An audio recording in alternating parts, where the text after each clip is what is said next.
नमस्ते बच्चों, जय हिंद। मैं धनपाल देथलिया और आपका दोबारा से स्वागत करता हूं 4D सीरीज की एक अगली सीरीज में, जिसमें हम आज क्वेश्चन लेके आए हैं एज टॉपिक से। तो ठीक है, आज की टॉपिक का आज का जो हमारा ये है क्लास का टॉपिक है। आज सीरीज का हमारा टॉपिक है एज क्लास से। और आपका जो क्वेश्चन ये है कि average age of a family of 10 members is 40 years।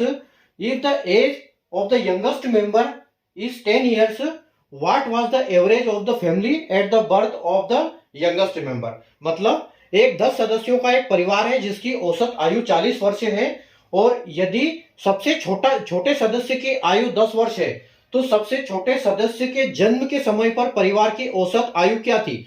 तो हम इस कैसी अप्रोच लगाएं कि हम इसको जल्दी से जल्दी निकाल पाए। तो हम क्या करेंगे, सबसे पहले निकालेंगे टोटल प्रेजेंट एज। ठीक है, तो टोटल प्रेजेंट एज जो है इनकी क्या है, 10 मेंबर है और 40 इनकी एज है। ठीक है, एवरेज। तो हम क्या करेंगे, 10 इंटू 40 करेंगे।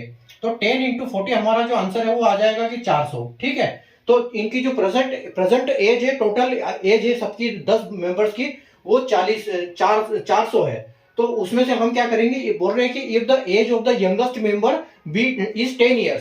ठीक है, अगर सबसे छोटे सदस्य की 10 साल है तो हम क्या करेंगे, इसमें हमको निकालना पड़ेगा एवरेज एज के लिए कि अभी प्रेजेंट में इनकी बाकी परिवार में बाकी सदस्यों की एवरेज एज। तो उनकी बाकी निकालने के लिए हम क्या करेंगे कि टोटल में से 400 में से हम माइनस कर देंगे। मैं यहीं पे कर देता हूं, 4 में से हम क्या करेंगे, 10 माइनस कर देंगे। ठीक है, तो हमारे पास बचती है 300। मतलब तो ये जो है, ये प्रेजेंट एज है किसकी है, फैमिलीज की। ये टोटल एज है फैमिलियों की, जो 9 मेंबर्स जो बचे हैं 10 में से उनकी। ठीक है, ये यंगेस्ट की हमने माइनस कर दी। 390 में से हम क्या करेंगे, अब ये पूछ रहा है कि 10 साल पहले क्या थी।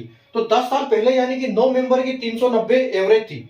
ठीक है, तो हम क्या करेंगे, 390 में से 90 माइनस करके हम एवरेज 9 लिख देंगे। ठीक है, यानी कि 10 साल पहले यानी कि सबकी एज में से 10 कम हो जाएगा। तो मतलब 9 जो मेंबर्स है उनकी 10 कम हो जाएगी, तो 90 माइनस हो जाएगी 390 में से। और इसका जो आंसर है वो आ जाएगा आपका 300 डिवाइड बाय 9। ये आपका फाइनल आंसर होगा। ठीक है, तो ऐसे क्वेश्चन आप कैसी अप्रोच करें कि हम इनको फटाफट से एग्जाम में सोल्व कर पाए, हमको क्वेश्चन देखते ही पता लग जाए कि इसमें करना क्या है। इसलिए आप जुड़ते रहिए, जुड़ जाइए इससे। अगर आपने चैनल को सब्सक्राइब नहीं किया है तो चैनल को सब्सक्राइब कर लीजिए और सेशन को लाइक कर दो, शेयर कर दो। ऐसे क्वेश्चन में इस सीरीज में 4D की सीरीज में 4D यानी कि डेली 4D यानी कि डी यानी कि डेली डोज बाय धनपाल देथलिया, ये जो सीरीज है इसमें एक क्वेश्चन मैं आपके लिए डेली लेके आता हूं। तो आप चैनल को सब्सक्राइब कर लीजिए और डेली ये सीरीज देखो, तो उससे आपको एग्जाम में बहुत हेल्प होगी।